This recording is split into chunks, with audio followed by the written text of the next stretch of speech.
Roma marchó confiada hacia una victoria que creía segura. No sabía que caminaba hacia su propia ruina. Bajo un sol implacable, las legiones avanzaron pensando que enfrentaban a un enemigo inferior. No vieron el cansancio, no vieron la trampa, no vieron el final. Frente a ellos no había solo guerreros godos. Había hambre, traición, furia y pueblos enteros que ya no tenían nada que perder. Ese día, el ejército romano fue rodeado, aplastado, consumido, y por primera vez en siglos un emperador romano murió en el campo de batalla. No cayó con honor, no tuvo funeral, murió quemado, olvidado entre el humo y las llamas. Esta no es solo una batalla, es el día en que Roma dejó de ser eterna. Crónicas de hierro y acero. La batalla de Adrianópolis, librada en el verano del año 378 después de Cristo, fue una batalla campal en el sentido más absoluto de la palabra. No hubo murallas, ni asedios prolongados, ni retiradas ordenadas. Dos ejércitos se enfrentaron en campo abierto bajo un sol implacable, y uno de ellos fue destruido casi por completo. Aquella jornada no solo enfrentó al Imperio Romano de Oriente contra los godos, enfrentó a Roma contra las consecuencias de sus propias decisiones, contra su arrogancia y contra una realidad que ya no podía controlar. Durante décadas, los godos habían vivido al norte del río Danubio. No eran ajenos al poder romano. Había comercio, tratados frágiles y acuerdos temporales. A veces luchaban contra Roma. A veces servían en sus ejércitos. El equilibrio era tenso, pero funcional. Todo se quebró con la aparición de los hunos. Su irrupción fue violenta y repentina. No buscaban pactos ni fronteras. Avanzaban destruyendo aldeas, dispersando tribus y sembrando un terror desconocido. Frente a ellos, los godos comprendieron que resistir significaba desaparecer. No tenían la fuerza ni la organización para detenerlos. La huida fue la única salida. En el año 376, decenas de miles de godos se congregaron a orillas del Danubio. No eran solo guerreros, venían con mujeres, niños, ancianos, carros y animales. Eran pueblos enteros en movimiento. Pedían permiso para cruzar al territorio romano y establecerse bajo su protección. Prometían lealtad y servicio militar a cambio de seguridad. Para Roma, la propuesta parecía razonable. El imperio necesitaba población, campesinos y soldados. El emperador Valente, gobernante del Imperio Romano de Oriente, autorizó su entrada.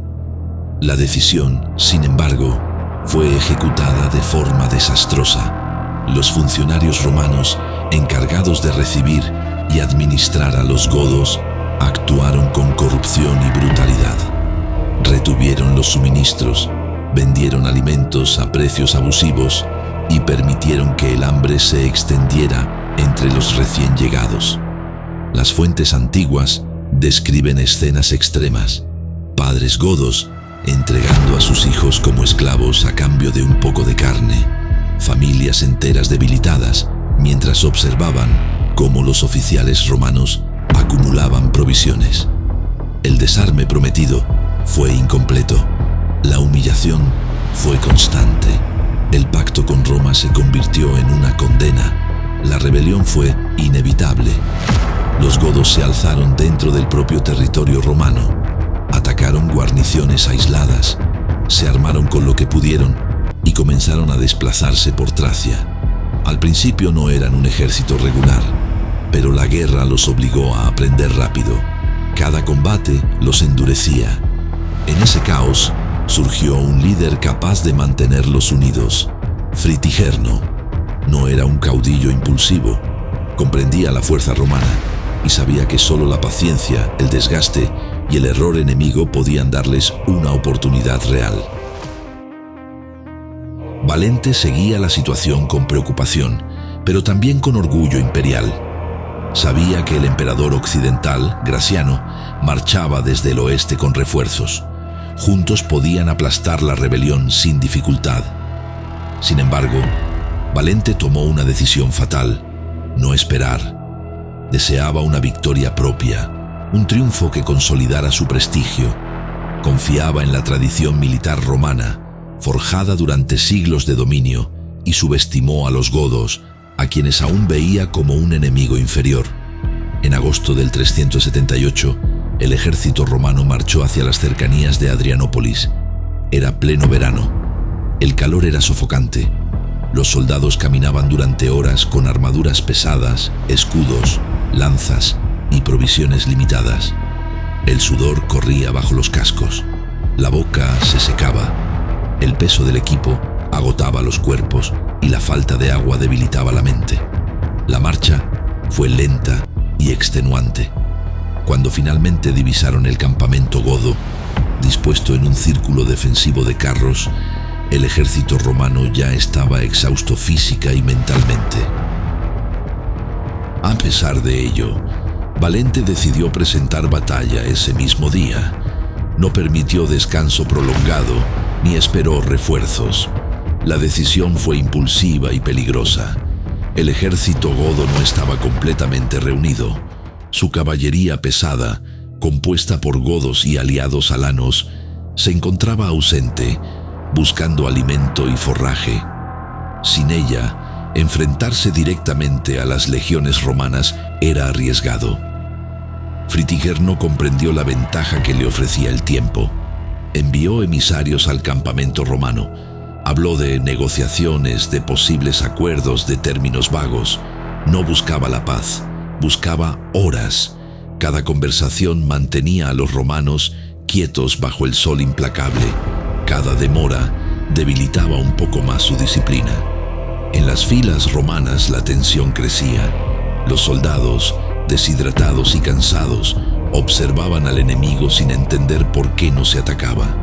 El calor hacía más pesadas las armaduras, el aire era espeso, la impaciencia se transformaba en irritación. La disciplina, base del poder romano, comenzaba a resquebrajarse.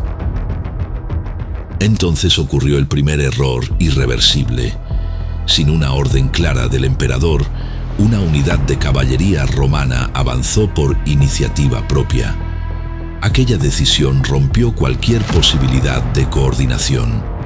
La infantería romana avanzó para respaldar el movimiento, pero las líneas se extendieron demasiado. El orden comenzó a deshacerse. El polvo levantado por miles de hombres cubrió el campo. Los gritos se mezclaron con el estruendo del enfrentamiento.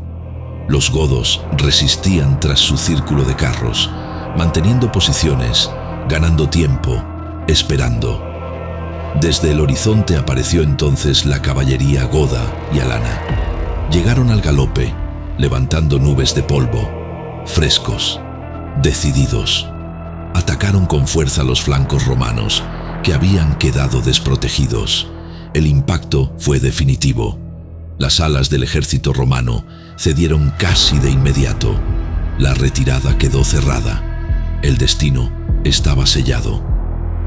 Lo que siguió ya no fue una batalla ordenada, sino una matanza prolongada. Bajo el calor sofocante, los romanos quedaron comprimidos unos contra otros. El espacio desapareció. Muchos murieron sin ver a su enemigo, aplastados o asfixiados. Otros cayeron atravesados por lanzas y espadas. Los heridos no podían retirarse. Los oficiales gritaban órdenes que nadie escuchaba. Los estandartes caían uno tras otro, símbolos de una maquinaria militar que se desintegraba ante los ojos del mundo. La disciplina romana, forjada durante siglos, desapareció en cuestión de horas. El ejército dejó de ser una fuerza organizada y se convirtió en una masa desesperada de hombres luchando por sobrevivir. El campo se llenó de cadáveres, polvo y sangre. No hubo retirada ordenada, solo huida, caos y muerte. Valente permaneció en el campo mientras todo colapsaba. No huyó al primer momento. Intentó mantenerse con su guardia, pero el desastre lo alcanzó. En algún punto del combate fue herido. separado de sus tropas, fue llevado a una construcción cercana, una granja o torre, con la esperanza de ocultarlo hasta que pasara el peligro. Los godos, avanzando tras su victoria, encontraron el edificio. No sabían quién se ocultaba dentro. Para ellos era solo otro refugio enemigo.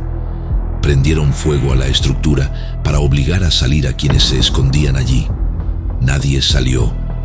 Las llamas envolvieron el lugar. El emperador Valente murió quemado. No hubo reconocimiento. No hubo funeral. No hubo tumba. El gobernante del Imperio Romano de Oriente se perdió entre el humo y el caos, sin que sus enemigos supieran a quién habían derrotado. Cuando cayó la noche, el campo de Adrianópolis quedó en silencio. Decenas de miles de romanos ya no estaban en pie. En la oscuridad, algunos aún respiraban con dificultad. El viento recorría el lugar y una quietud pesada lo cubría todo. Los godos, exhaustos, no marcharon de inmediato sobre Constantinopla. La capital sobrevivió, pero el mensaje ya estaba escrito con sangre. Adrianópolis no fue solo una derrota militar, fue una ruptura histórica. Por primera vez en siglos, un emperador romano había muerto en una batalla campal contra un enemigo considerado bárbaro. El mito de la invencibilidad romana se quebró para siempre. Desde ese día, Roma ya no dominaría solo por la fuerza. Tendría que negociar, ceder e integrar para sobrevivir. El imperio continuó existiendo, pero nunca volvió a ser el mismo. Adrianópolis fue el día en que Roma comprendió que incluso su emperador podía arder en el fuego de una derrota y que la eternidad no estaba garantizada.